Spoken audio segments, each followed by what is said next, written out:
Começamos hoje o estudo do capítulo 19 do livro do Gênesis. A destruição de Sodoma, e não somente dela, mas da cidade de Gomorra e de mais 3 cidades. Sodoma e Gomorra são as mais famosas, mas nós vamos ver as 3 cidades que, aliás, já apareceram no livro do Gênesis, já estudamos isto. É a Pentápole, ao sul do Mar Morto. Recordando brevemente o teor do capítulo 18 do livro do Gênesis, os 3 anjos aparecem a Abraão no carvalho de Mambré, transmitem a notícia de que dentro de um ano Sara vai dar à luz, vai se cumprir então a promessa, começar a cumprir-se a promessa da descendência que o Senhor fizera a Abraão lá em Ur da Caldeia. Sara debocha, é desmascarada por Deus. Eu não ri, sim, você riu. Bom, e assim termina o diálogo dos 3 anjos com Abraão e Sara na sua presença ali escondida. Os anjos estão de passagem para Sodoma.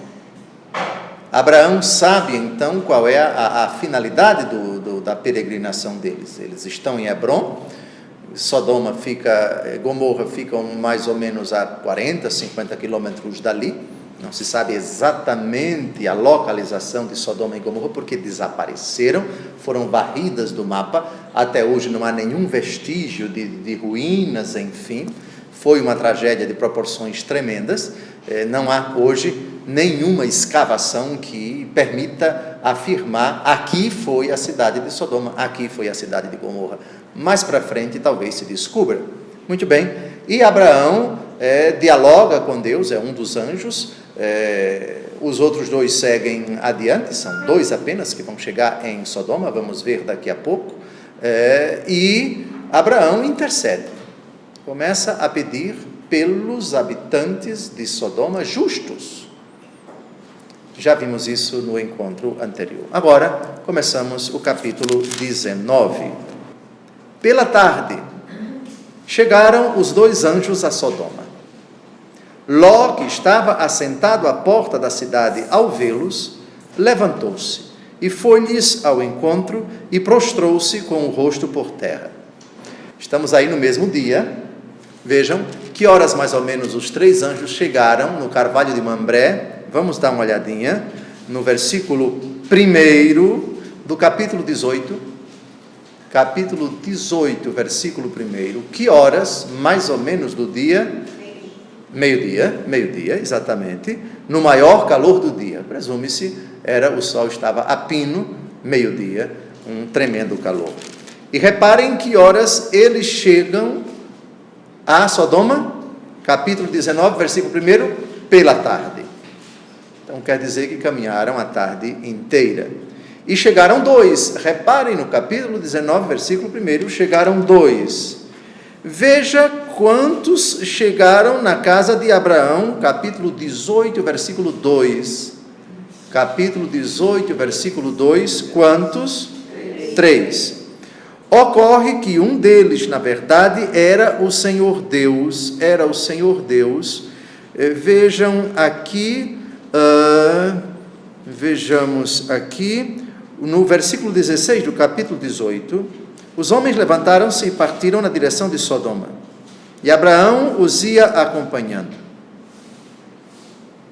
Muito bem, só que Abraão fica dialogando com um deles, que é o Senhor, é a intercessão que ele faz por Sodoma. Os outros 2 seguem adiante.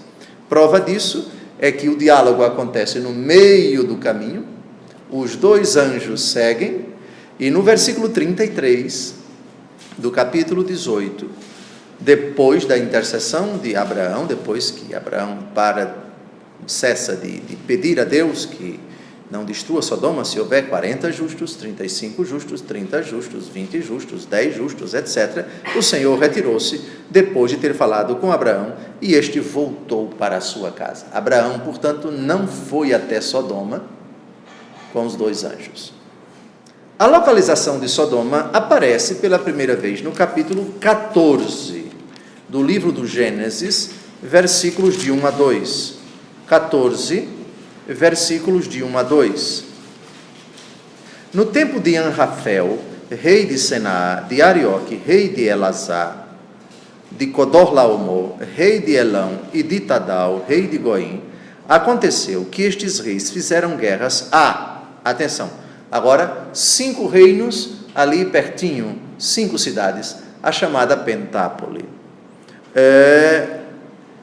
Bara, rei de Sodoma, Bersa, rei de Gomorra, 2 cidades, a Senaabe, rei de Adama, 3ª cidade, a Semeber, rei de Seboim, 4ª cidade, e ao rei de Bala, isto é, Segor. Claro? Muito bem, então, 5 cidades. Os 2 anjos nós já vimos. E vejam uma coisa muito importante no versículo 1. Ló estava assentado à porta da cidade. Tratava-se, porventura, de um vagabundo? Não, de forma alguma. Sentava-se à porta da cidade, no tempo do Antigo Testamento, aquela figura de destaque da cidade, encarregada de julgar determinadas pendências, litígios, brigas, disputas que aconteciam entre os cidadãos e os forasteiros que chegavam na cidade. Muito provavelmente, então, por causa dessa informação, é provável que Ló desempenhava uma função de destaque, o que hoje nós chamamos, não o magistrado nos tempos atuais, mas os juízes, lembram? Só que os juízes do tempo dos juízes, Débora, Gedeão, Sansão, etc., eram juízes das 12 tribos. Então, era uma autoridade que vinculavam suas decisões, vinculavam todo o povo. Mas cada cidade tinha o seu juiz. Ló provavelmente era um juiz. Tanto é que quando os homens de todas as idades da cidade de Sodoma cercam a casa e dizem a Ló para ele trazer os forasteiros, os visitantes, para eles abusarem sexualmente deles, eles dizem uma informação muito curiosa. Por favor, vejamos aqui, capítulo 19, versículo 9. Eles responderam: retira-te daí. E acrescentaram: eis um indivíduo que não passa de um estrangeiro no meio de nós e se arvora em juiz. Então, juntando essas 2 informações, fica a pergunta no ar. Teria Ló desempenhava uma função de destaque na cidade de Sodoma, sentado à porta da cidade? Pesquisas indicam, dados históricos indicam que as cidades antigas, mais ou menos desta época, elas designavam certas figuras de destaque para exercer, não havia fórum como no tempo dos romanos, enfim, tudo era muito rudimentar, tudo era muito improvisado, tudo era muito simples, sentado à porta da cidade. Teria Ló desempenhado essa tarefa? A pergunta fica no ar. O fato é que, reparem, Ló não estava dentro de sua casa. Ló estava à porta da cidade assentado. Vagabundo não era. Preguiçoso não era. Mendigo não era. Assentado. Qual foi o apóstolo que estava assentado no seu telônio, trabalhando, quando Jesus se dirigiu a ele e disse: segue-me? Levi, também chamado de Mateus, que era publicano. No seu telônio, na sua mesa, sentado. Bom, fica a sugestão para a nossa mente imaginar essa informação. O fato é que ele se levantou, vai ao encontro dele e se prostra com o rosto por terra. Aliás, o seu tio Abraão faz algo muito parecido. Por favor, Gênesis 18, versículo 2, lá em Hebrom, quando os anjos chegam, a reação, a acolhida, é o gesto ritual, é um rito sim, sem dúvida, o gesto corporal de Abraão foi idêntico. Abraão levantou os olhos e viu 3 homens de pé diante dele. Levantou-se no mesmo instante da entrada de sua tenda, veio-lhes ao encontro e prostrou-se por terra. Já vimos quando comentamos esse versículo que o prostrar-se por terra era um gesto ambíguo. Tanto podia significar prostrar-se por terra em sinal de adoração a Deus, como prostrar-se por terra em sinal de grande deferência, de grande respeito aos visitantes. Atitude típica de gente hospitaleira. Juntando então a mesma atitude de Abraão, sendo a de Ló, nós não podemos concluir senão que tratavam-se de duas pessoas extremamente polidas, educadas, hospitaleiras, algo que aliás era próprio do homem bíblico daquele tempo. Abraão e Ló eram pessoas extremamente hospitaleiras, um gesto de grande carinho, de grande acolhida. Hospitalidade é a palavra-chave desse versículo primeiro que nós acabamos de ler. Vamos ao versículo 2 agora. Meus senhores, disse-lhes ele, vinde, peço-vos para a casa de vosso servo, e passai nela a noite. Lavareis os pés, e amanhã cedo continuareis vosso caminho. Não, responderam eles, passaremos a noite na praça. Muito bem, vejamos o que foi que Abraão disse aos 3 anjos, lá no capítulo 18, versículos de 3 a 4, algo muito parecido. Meus senhores, disse ele, se encontrei graça diante de vossos olhos, não passeis avante sem vos deterdes em casa de vosso servo. Vou buscar um pouco de água para vos lavar os pés. Interessante. Abraão promete lavar os pés. Ló diz, vós lavareis os pés. Alguém poderia tergiversar, elucubrar, por que a diferença? Chegaram 2 em Sodoma. Em Hebrom chegaram 3, um deles era Javé. Abraão quer lavar os pés dos 3, porque um deles é Deus.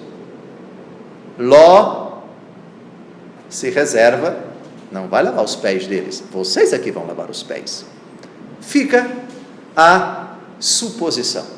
Por que essa diferença? Porque Abraão faz questão de lavar os pés e Ló não.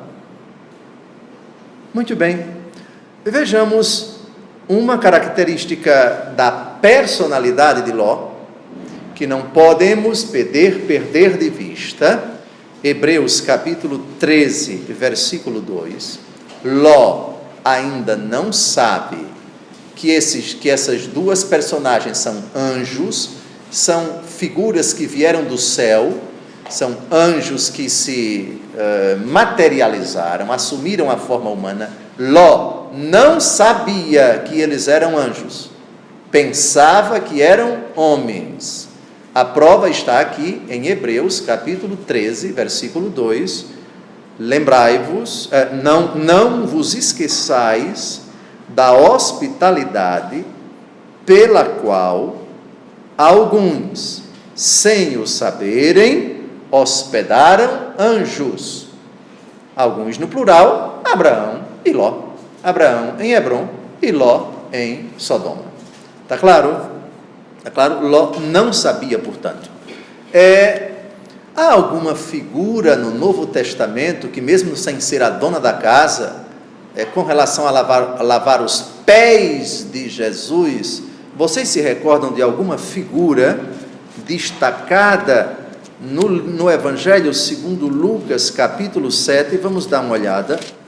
Lucas 7:44. E voltando-se para a mulher, disse a Simão: vês esta mulher? Entrei em tua casa e não me deste água para lavar os pés, mas esta, com as suas lágrimas, regou-me os pés e enxugou-os com os seus cabelos. Não me deste o ósculo, mas esta, desde que entrou, não cessou de beijar-me os pés. Não me ungiste a cabeça com óleo, mas esta com perfume ungiu-me os pés, etc, etc, etc. Muito bem, então, Abraão lava os pés das personagens ilustres, Ló acolhe na sua casa, mas eles é que vão lavar os pés, e nosso Senhor Jesus Cristo, esta mulher, na casa do fariseu, chamado Simão.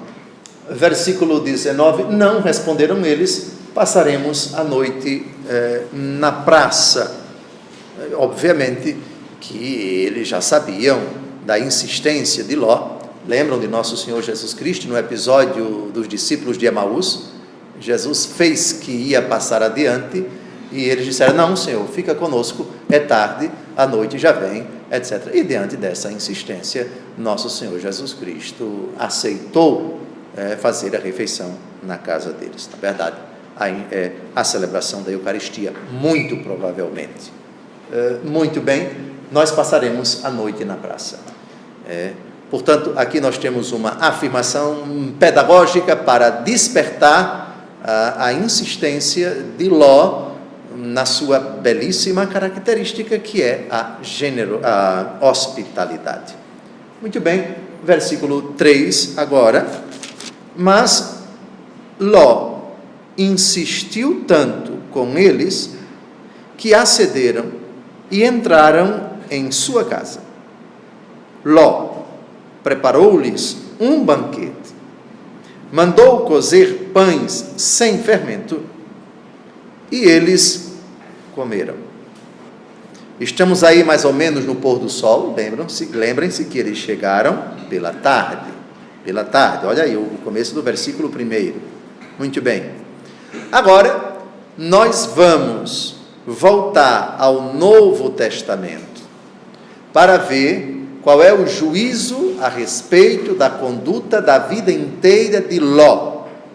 Apesar de ter vivido numa cidade corrompida pelo pecado, uma cidade depravada, o que a Bíblia diz sobre Ló? Era um homem justo ou não? Era um homem santo ou não? Segunda carta de São Pedro, capítulo 2, versículos de 7 a 9, se, enfim, livrou o justo Ló, revoltado com a vida dissoluta daquela gente perversa. Esse justo, sublinha isto 2 vezes, esse justo que habitava no meio deles, sentia cada dia atormentada sua alma virtuosa, pelo que via e ouvia dos seus procedimentos infames. Um homem justo. Na Bíblia, o justo é o santo, é o obediente a Deus, é o que dá a Deus aquilo que é dele. Esse é o conceito de justiça. É aquele que tributa a Deus a honra, a glória que lhe são devidas, na obediência à sua palavra. Ló vivia então atormentado. Vejamos agora uma questão do versículo 3, mandou cozer pães sem fermento, e eles comeram. A questão dos pães sem fermento, não estamos aqui no tempo da Páscoa, não. A Páscoa foi instituída no tempo de Moisés. Portanto, 600 e poucos anos depois de Abraão. Pão sem fermento, na verdade, é uma iguaria que é fácil de ser feita, de se fazer, porque não demora para cozer, para ficar pronta para comer. Nós sabemos que uma comida que tem fermento precisa de um certo tempo no fogo para poder encorpar. Mas um pão sem fermento se cozinha rápido, é um lanche rápido, é uma refeição rápida. Aliás, esse era o costume antigo. Então a pessoa chegou, está com fome, coitada. Então vamos preparar uma comida rápida. Por favor, 1 Samuel, capítulo 28, versículo 24. Aqui é o episódio triste da véspera da morte de Saul. Saul, apavorado,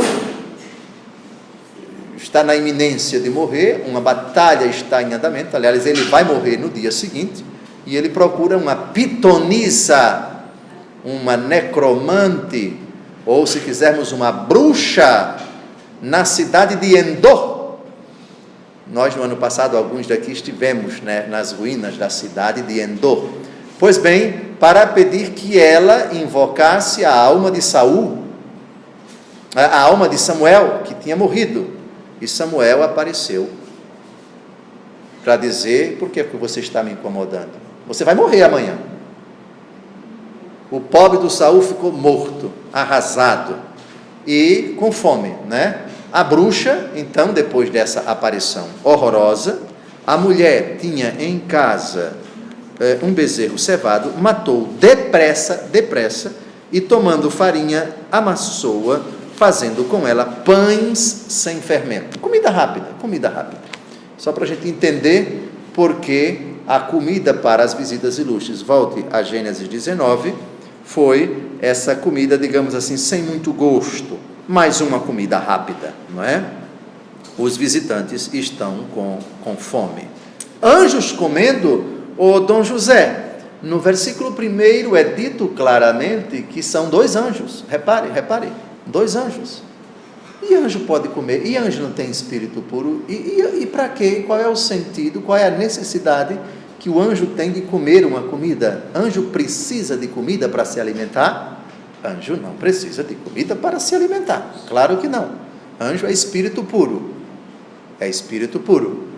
mas ao se materializar, o anjo se adequa a tudo aquilo que é próprio da natureza humana.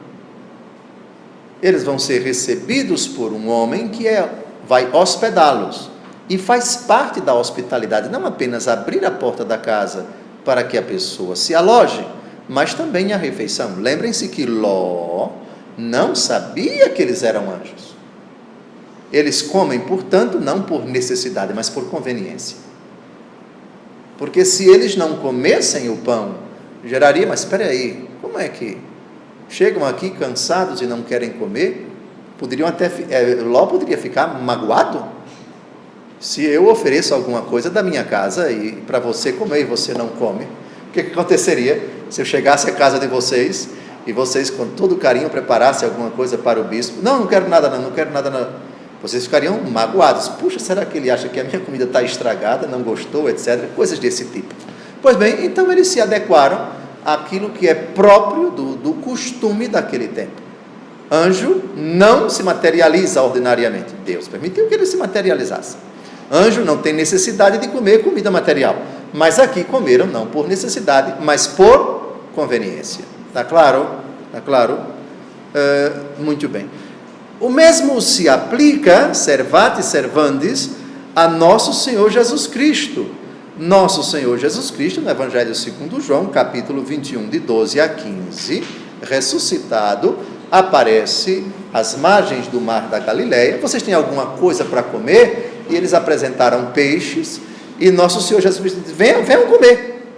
Nosso Senhor, o corpo ressuscitado, não precisa de comida. É um corpo glorioso, ele não se desgasta, ele não queima calorias, digamos assim, é um corpo glorioso. Mas Jesus quis comer, não por necessidade, mas por conveniência, para tirar a dúvida do coração deles. Está claro? Será que é um fantasma e tal? O fantasma não come. Mas o corpo de Jesus aqui, e Jesus comeu para dissipar a perplexidade deles. Muito bem. Era o que eu tinha a dizer do versículo 3 Avancemos para o versículo 4.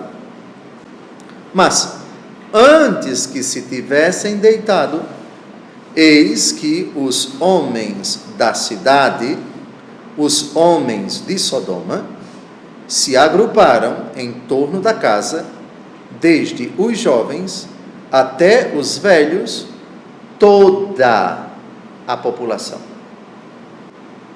Aqui nós temos uma informação terrível. A depravação era de todos. Todos. Daqui a pouco a gente vai tratar de uma questão delicada. Dentro da família de Ló, dentro da casa de Ló, havia também depravados?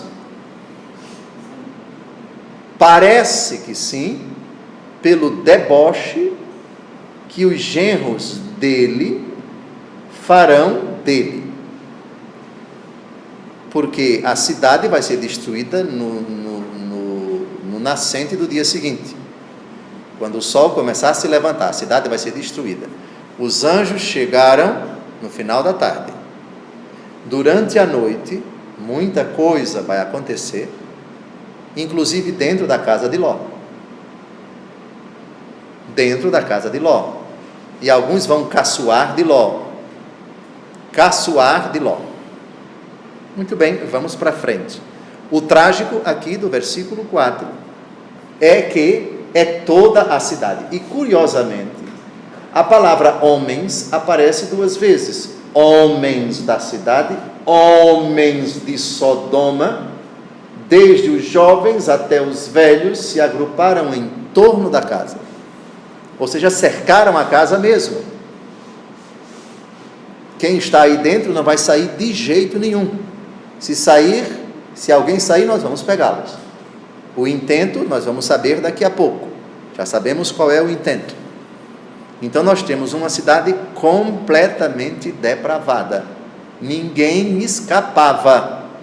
Entenderam agora porque Abraão, sem saber, parte dos 50, dos 40, etc., até os 10, ele não sabia realmente da situação grave, moral, da cidade de Sodoma. Muito bem, vamos agora a uma afirmação que nós já vimos a respeito de Sodoma. Ló sabia disso antes de decidir morar lá. Gênesis 13, é muito importante recordar isso. Ora, os habitantes de Sodoma eram perversos e grandes pecadores diante do Senhor. Essa era a situação. Bem antes, estamos no capítulo 13, bem antes da destruição da cidade. Sodoma, portanto, não só tinha a fama, como de fato era uma cidade de gente perversa. Muito bem. Pule agora para o capítulo 18, versículos de 20 a 21. É o Senhor Deus já conversando com Abraão no caminho para Sodoma. O Senhor ajuntou, é imenso o clamor que se eleva de Sodoma e Gomorra, e o seu pecado é muito grande.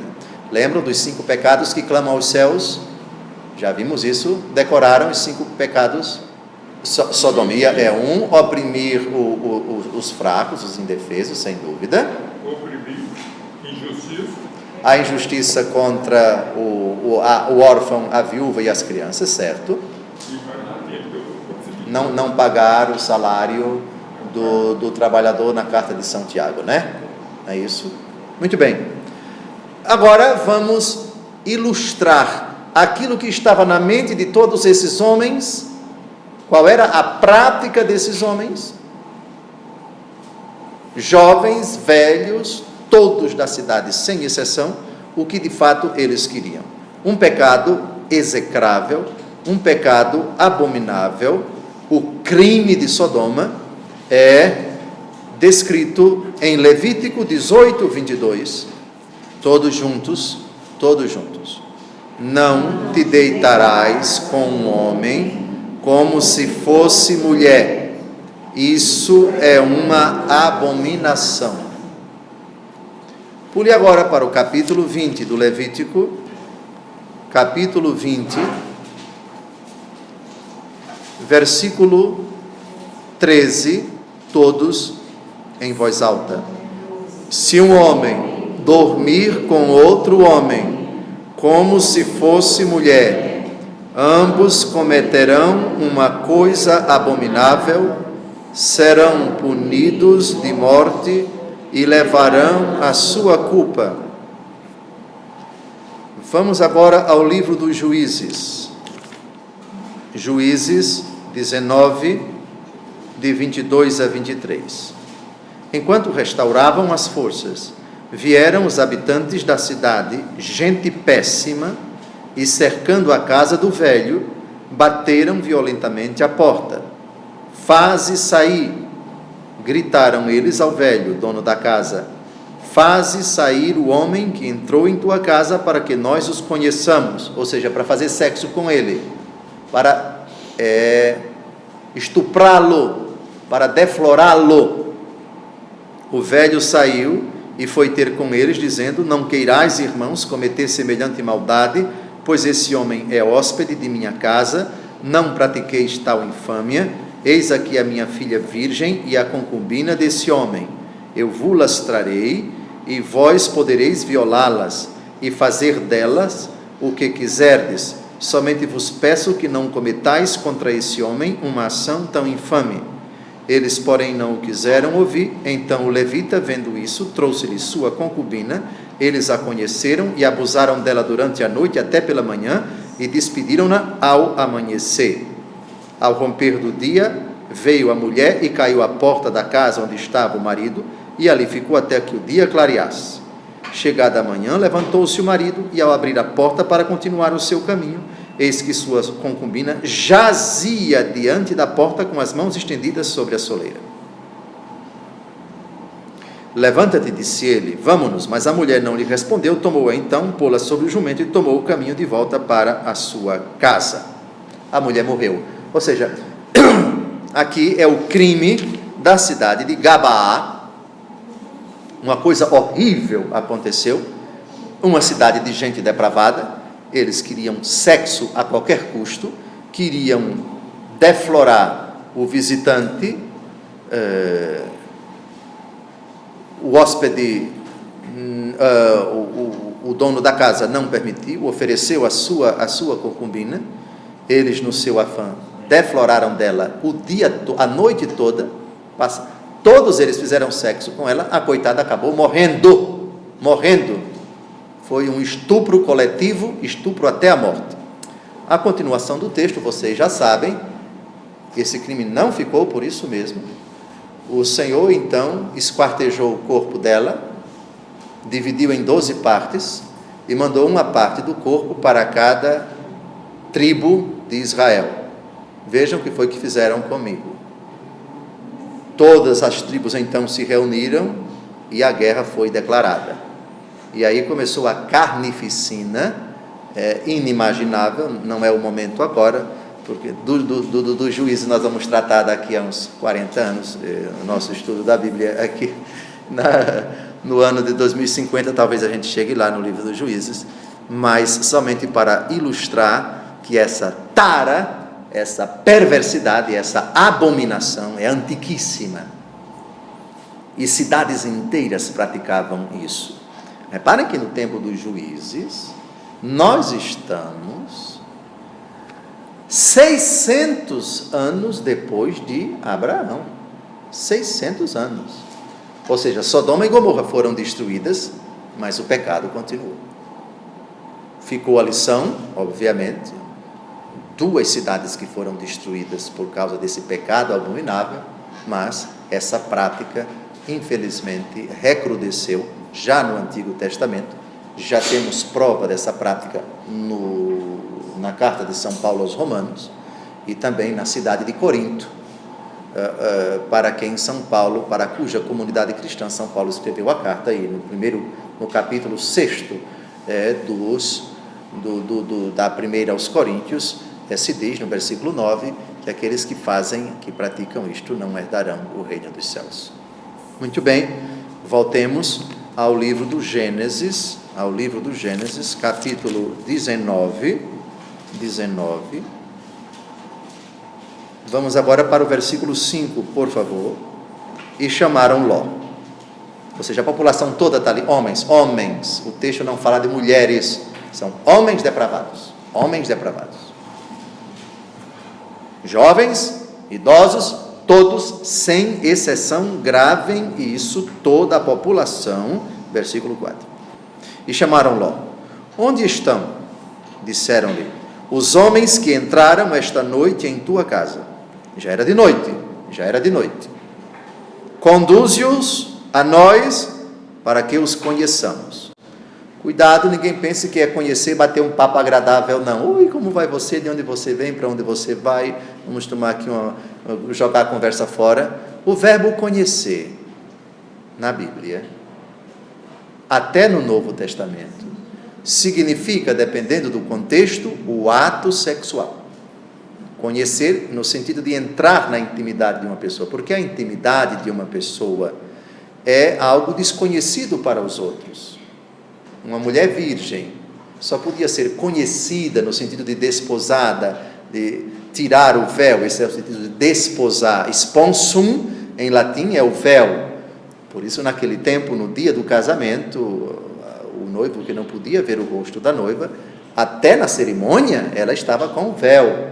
Então, iam para a festa, bodas de Caná, por exemplo, ela continuava com o véu.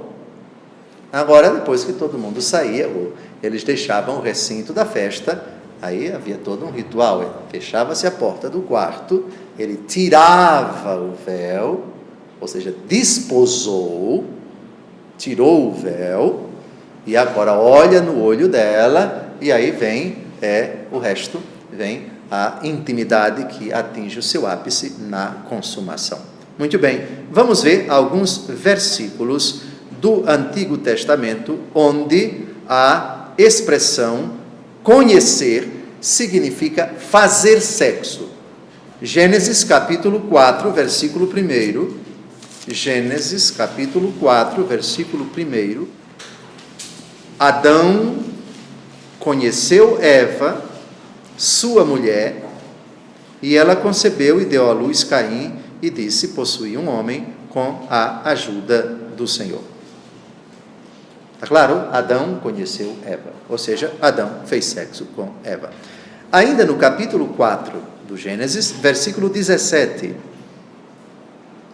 Caim conheceu sua mulher, ela concebeu e deu à luz Enoque, e construiu uma cidade, a qual pôs o nome do seu filho Enoque. Caim conheceu sua mulher, e ela concebeu e deu à luz. Ainda no capítulo 4, versículo 25, Adão conheceu outra vez sua mulher, e esta deu à luz um filho, ao qual pôs o nome de Sete, dizendo: Deus deu-me uma posteridade para substituir Abel, que Caim matou. Está claro? No Novo Testamento, quem quer ganhar uma passagem para Maceió a pé, para dizer o verbo conhecer, significando o ato sexual, aparece onde? Mateus capítulo 1, vamos ao capítulo 1 de Mateus, vamos ao capítulo 1, e sem que ele, São José, a tivesse é Nossa Senhora, a tivesse conhecido, ou seja, e sem que ele tivesse feito sexo com ela, ela deu à luz o seu filho, que recebeu o nome de Jesus. Está claro? Muito bem. Voltemos a Gênesis capítulo 19, Gênesis 19, versículo 5, onde estão os homens que entraram nesta noite em tua casa, conduze-os a nós para que os conheçamos. Eles estavam com sede de sexo. Eles queriam estuprar os visitantes ilustres. Versículo 6. Saiu Ló a ter com eles no limiar da casa, fechou a porta atrás de si. Limiar da casa é o que poderíamos chamar de alpendre, né? Aquela parte ali que se situa entre a porta e o jardim, ou seja lá o que for. Ele fechou a porta, viu que a coisa realmente era grave e saiu para tentar convencê-los a não fazer o que pretendiam.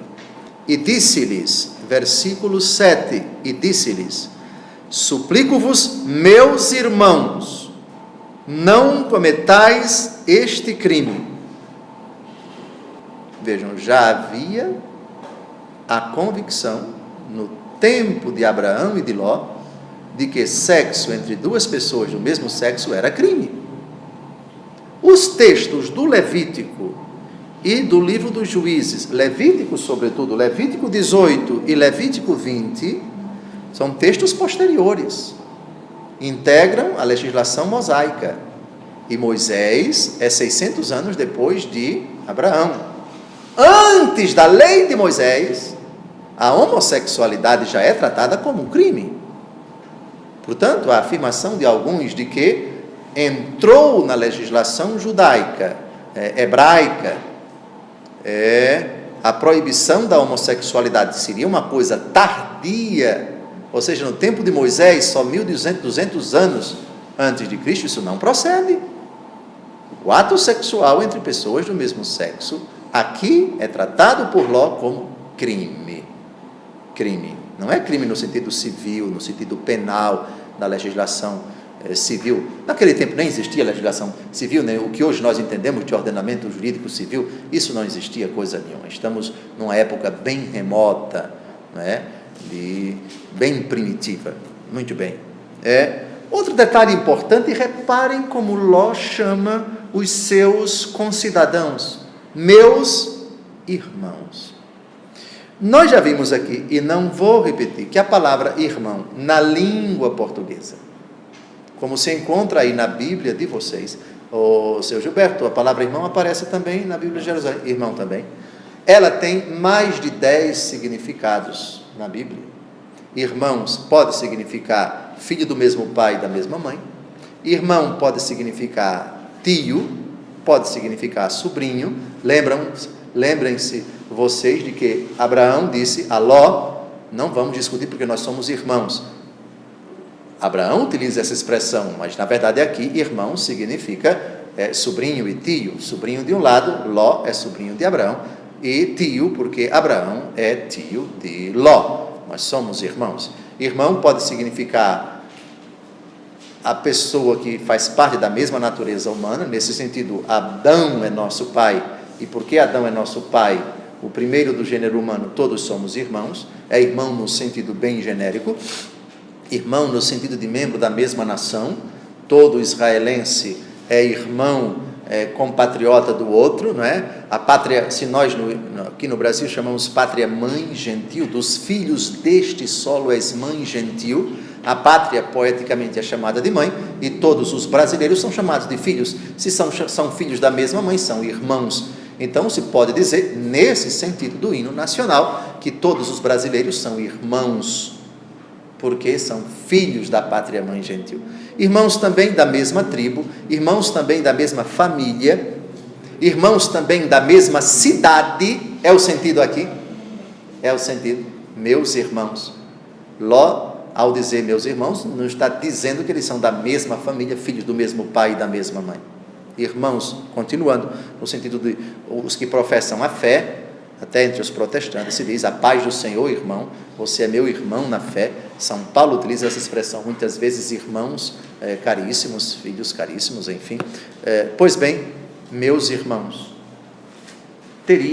Lembrando agora a segunda carta de São Pedro, esse homem que vivia atormentado pelos pecados das pessoas da sua cidade, constrangimento, humilhação, enfim.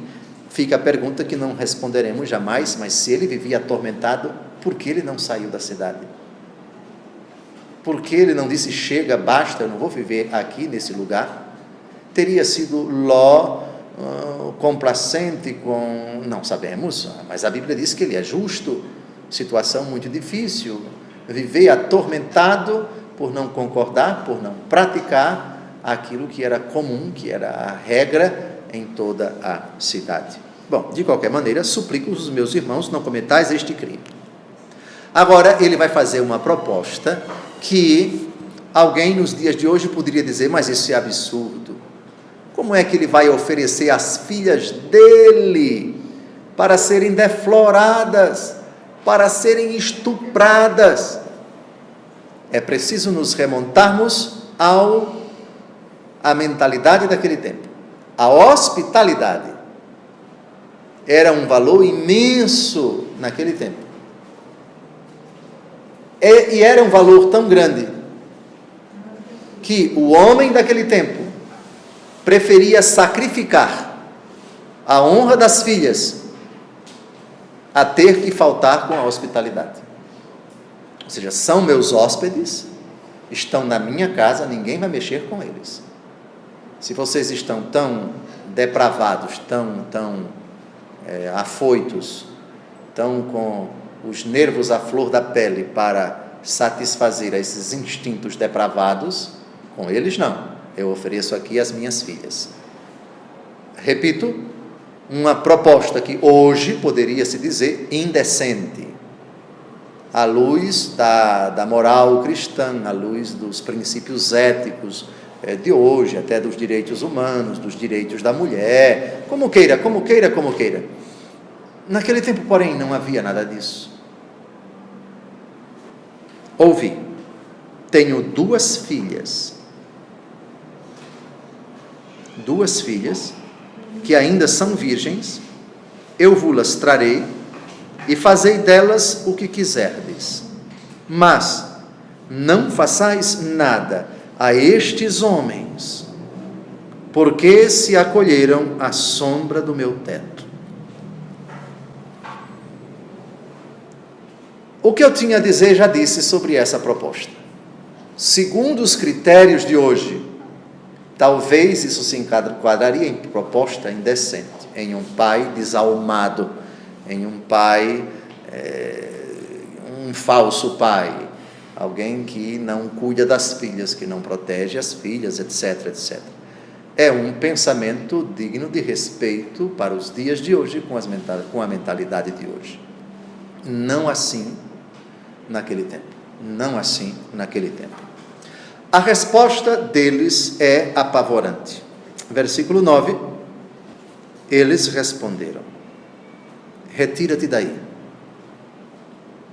E acrescentaram: eis um indivíduo que não passa de um estrangeiro no meio de nós e se arvora em juiz. Pois bem, verás como te havemos de tratar pior do que a eles. A afirmação aqui é assustadora e fica a pergunta: teriam eles concluído, já que ele não vai autorizar, não vai trazer os visitantes, vamos deflorá-lo? Vamos fazer sexo com você mesmo. O que queríamos fazer com eles, nós vamos fazer com você. E vamos fazer pior. Seria um estupro coletivo até a morte? E empurrando Ló com violência, avançaram para quebrar a porta. Estavam decididos, vamos entrar de qualquer jeito, empurraram Ló para lá, mas os dois viajantes estenderam a mão e, tomando Ló para dentro de casa, fecharam de novo a porta. Então aqui temos a intervenção dos dois que estavam ali do lado de dentro, mais escondidos. Quando perceberam a cena, eles avançaram, estenderam a mão, pegaram Ló, certamente, e colocaram dentro da casa e fecharam a porta. Versículo 11. E feriram de cegueira os homens que estavam fora, jovens e velhos, que se esforçavam em vão por reencontrar a porta. Aqui nós temos uma intervenção do céu, são anjos e dotados de poderes que receberam de Deus, e essa cegueira, ainda que momentânea, pelo menos até a hora da tragédia se consumar, da destruição da cidade, eles ficam cegos. Essa iniciativa de Deus de cegar momentaneamente gente depravada, muita gente ao mesmo tempo, acontece em outra ocasião em Israel, mais para frente. Segundo o livro dos Reis, capítulo 6, de 18 a 20. Entretanto, os sírios desciam para ele, e Eliseu orou ao Senhor, dizendo: feri de cegueira estes homens. E o Senhor, ouvindo a prece de Eliseu, feriu-os de cegueira. Eliseu disse-lhes: não é por aqui o caminho, nem é esta a cidade. Segui-me, vou conduzir-vos ao homem que buscais. E levou-os a Samaria. Tendo eles entrado em Samaria, Eliseu disse: Senhor, abri os olhos desses homens para que vejam. O Senhor abriu-lhes os olhos e eles viram que estavam em Samaria. Uma cegueira momentânea. No caso do Gênesis, volte a Gênesis 19, nós temos uma punição. Eles ficaram cegos e não conseguiram encontrar a porta da casa. Já estamos a 55 minutos da nossa aula, é hora de terminar. Convido você, caro internauta, a assistir ao próximo vídeo e a vocês que estão aqui a se encontrarem no próximo sábado para darmos a continuidade da narrativa desse episódio de triste memória. Agora a cidade vai ser destruída. O trágico é que parece que há adeptos desta prática dentro da casa de Ló. Tanto é que Ló vai convidá-los a deixar a cidade e eles vão debochar dele.